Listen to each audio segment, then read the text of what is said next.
Jeugdzorg moet meer over het kind gaan en niet over het geld. Het is woensdag 11 november. Dit is Zeeland Nu. Juvent en Emerges maken zich zorgen. Belgen zijn zich van geen kwaad bewust. En een heus journaal voor het carnavalseizoen.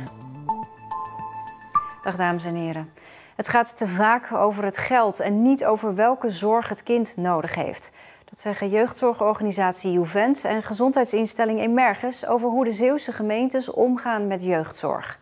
Volgens de twee organisaties gaat er nu te veel geld naar relatief lichte vormen van jeugdzorg. Nou, ik denk we moeten eigenlijk met elkaar uit die rat race van steeds maar weer de financiën op de korte termijn op orde hebben. Dat betekent ook dat hulpverleners veel in discussie zijn over de randvoorwaarden, maar eigenlijk met hulpverlening bezig moeten zijn. En dat baart mij grote zorgen. Ja, het gaat te vaak over het geld en te weinig over het kind.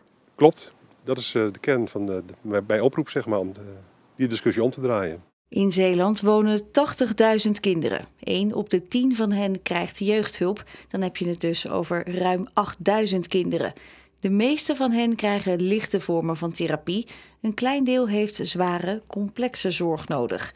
En in het verdelen van het geld over die twee groepen zit volgens zorginstellingen de fout. We hebben het beeld dat er veel meer lichte zorg de jeugdhulp inkomt de laatste jaren. En dat gaat ten koste van de zware jeugdhulp. En inmiddels zijn ook wel aanwijzingen daarvoor dat dat beeld klopt. Maar dat moet nog wel goed onderbouwd worden en daar wordt onderzoek naar gedaan.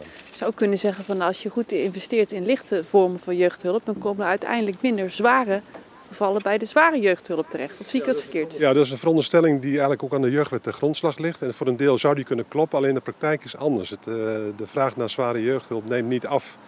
En de vraag naar totaal naar jeugdzorg neemt eerder toe. Dus blijkbaar klopt er iets niet in die aanname en moeten we dat vooral ook onderzoeken. Emerges behandelt 10 tot 15% van alle kinderen in de Zeeuwse jeugdzorg. Het gaat om zware behandelingen. Sommige kinderen willen niet langer leven. Ook hier is het pleidooi verder te kijken dan het geld. We moeten toe naar een situatie waarin we met elkaar meerjarig gaan kijken wat er nodig is voor die kinderen. Zodat we even de horizon wat verder weg kunnen leggen. Bij Emerges is de financiële situatie zo nijpend dat er gekeken wordt naar een reorganisatie op de afdeling kind en jeugd. Daar wil de instelling verder nog niks over kwijt. Aangeschoven is Ilja Tuning. Ja, eigenlijk zeggen ze goedkoop is duurkoop. Ja, dat zeggen ze. Er wordt veel geld uitgegeven aan lichte vormen van jeugd, zeggen ze. Te veel. Dus aan een dyslexietest of hulp bij opvoedingsproblemen. En daardoor is er te weinig geld voor de zwaardere jeugdhulp. Dus voor kinderen met een eetstoornis of kinderen uit een hele ernstig problematische gezinssituatie. Ja, ze zeggen het is fijn, al die pleisters plakken op die wondjes. Maar soms is het toch ook echt nodig dat er gehecht moet worden. Soms heb je ook echt specialisten nodig. Ja, nou geven gemeentes al lange tijd aan richting Den Haag. Er moet geld bij, want wij redden het zo niet. Ja, dat doen ze al jaren. Ze hebben al jaren veel te weinig geld. Alle gemeentes komen ontzettend veel tekort. Miljoenen in heel Zeeland. En ze roepen ook al jarenlang, we hebben meer geld nodig. Maar ja, zo onderhand springen ze uit hun vel van frustratie. Maar geld uit Den Haag komt er steeds maar niet. En hoe reageren de gemeentes nu op dit verhaal? Ja, ze blijven toch op hun standpunt staan. Ze zeggen van ja, die lichte vormen van hulp, dat voorkomt zwaardere zorg. Dus die lichte vormen van hulp, dat is wel goedkoper. Nou, de instellingen zeggen nu, nee, dat blijkt niet zo te zijn. Die zware gevallen, die hebben we nu eenmaal. We moeten het geld beter verdelen. Duidelijk, dankjewel.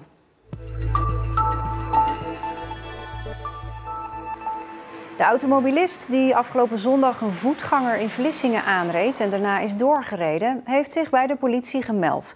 Het gaat om een 25-jarige man uit Spijkenisse. Hij zit nu vast en wordt verhoord.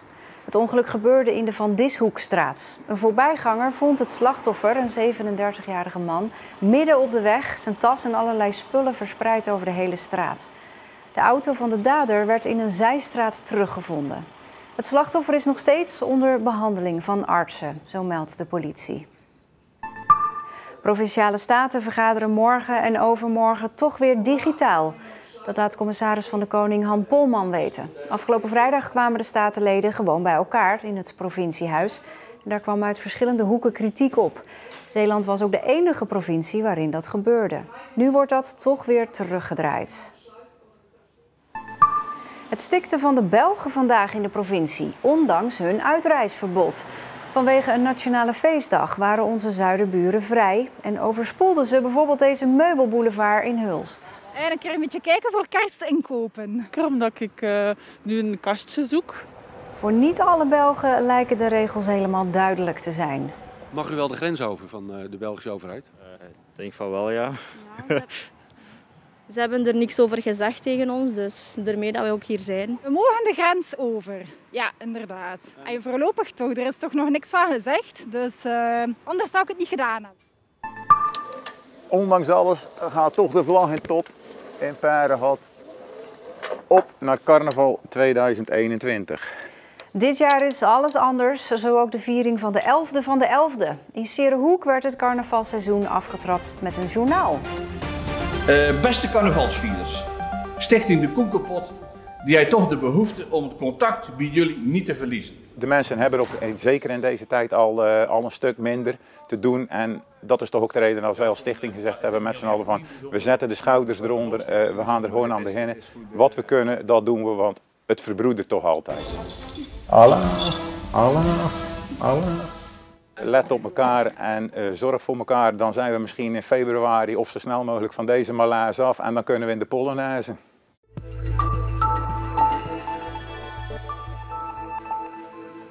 Na een carrière van 13 seizoenen in het profvoetbal is Istvan Baks uit Vlissingen begonnen als trainer bij de JVOZ, de jeugdvoetbalopleiding Zeeland. En verwacht van Baks geen grootspraak dat hij als trainer ook het betaald voetbal gaat halen. Die loopbaan gaat hij op dezelfde manier oppakken als zijn voetbalcarrière, stapje voor stapje. Godwin, een beetje ritme voor ons, Pries. Laat maar zien. Voetbal is en blijft zijn passie. Ja, in het ritme, boys, allemaal. Daarom werkt Istvan Baks nu als jeugdtrainer bij de JVOZ in Vlissingen. Hier wordt hij toegezongen door de supporters van KV Kortrijk in België in 2008. Het is het begin van een mooie carrière waarin hij bijna 400 wedstrijden speelt. En zelfs nog het Olympisch elftal van de KNVB haalt. Maar dat was toen. Nu is hij op 34-jarige leeftijd gestopt als prof. Speelt hij nog wel bij Hoek, maar is ook zijn trainerscarrière dus begonnen in Vlissingen. Ik ben letterlijk hier achter opgegroeid. En wat ontbeerde er in mijn jeugd hier? Dat was een professionele voetbalopleiding. En die is er nu. Ja, dus mijn ambitie om dit tot iets tofs te maken, wat het al is hoor, die is er enorm. En ik vind het heerlijk om letterlijk vandaag even vanuit mijn ouders op de fiets naar hier te springen. En dan met voetbal op een goed niveau bezig te zijn. Ja, zelfde! Baks is op papier assistent van trainer Kevin Hollander bij de JVOZ. Maar voor Hollander is Baks meer dan een assistent. Hij heeft een ontzettende drive. Hij heeft heel veel ervaring in het profvoetbal. Dus hij weet exact ook de jongens te prikkelen om misschien wel een laatste stapje te zetten naar een BVO. Of wat er voor nodig is om dat stapje weer te zetten. Waar Baks over 5 of 10 jaar staat als trainer weet hij zelf nog niet. Want Baks wil nu vooral kijken, leren en proeven. Ook van andere trainers. En het vooral stapje voor stapje aanpakken. Kijk, als ik dingen doe, dan wil ik ze zo goed mogelijk doen. En ze op een zo hoog mogelijk niveau doen. Dus dan denk je op een gegeven moment natuurlijk aan prof. Maar ja, ik ben een maand bezig. Dus om daar nu, weet je wel, zoiets moet ook gaan groeien, moet gaan leven. Moet bij je gaan passen. En ik vind die eerste maand hartstikke leuk. En je moet niet de grote uitspraken doen over wat eventueel kan zijn. Want zover is het nog helemaal niet. Maar het is een leuk en een goed begin. Dan hoor ik toch weer een beetje de voetballer Baks, hè? Gewoon nuchter en zien hoe het gaat. Ja, nee, maar dat heeft voor mij het beste gewerkt. Dus stapje voor stapje.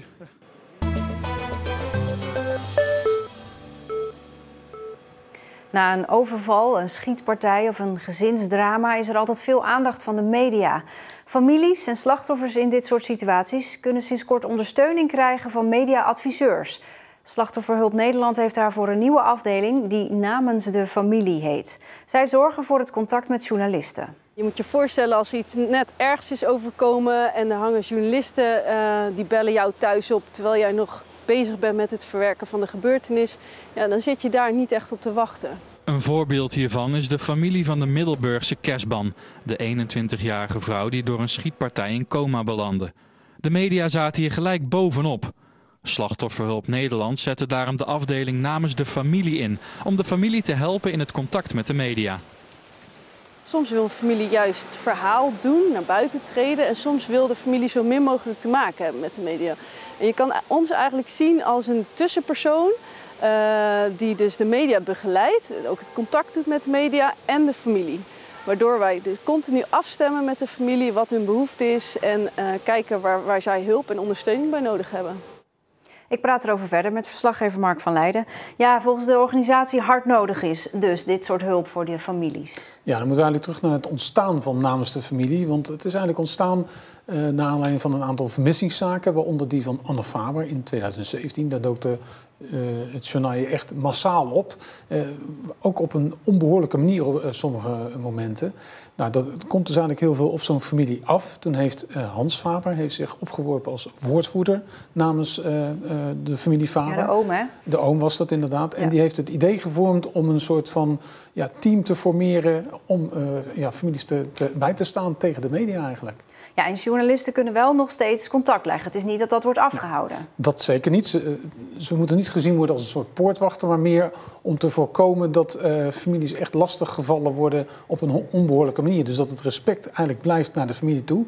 Daarom worden er ook media-adviseurs ingeschakeld, dus echt op een professionele manier, om die mensen te ondersteunen. En uiteindelijk biedt het misschien wel zelfs meer ruimte voor de media, zegt ook Evi Kauw.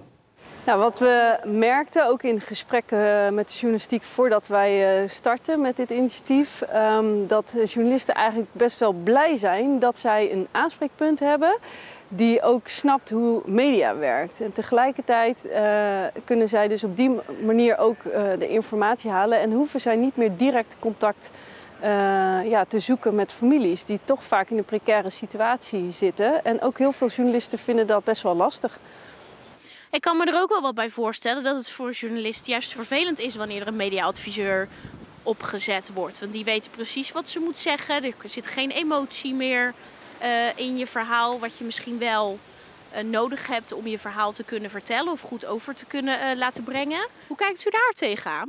Nou, het is niet zo dat wij altijd alleen maar het verhaal doen of het woord doen namens de familie. Sterker nog, we laten vaak families zelf met de journalistiek praten op het moment dat ze dus naar buiten willen treden.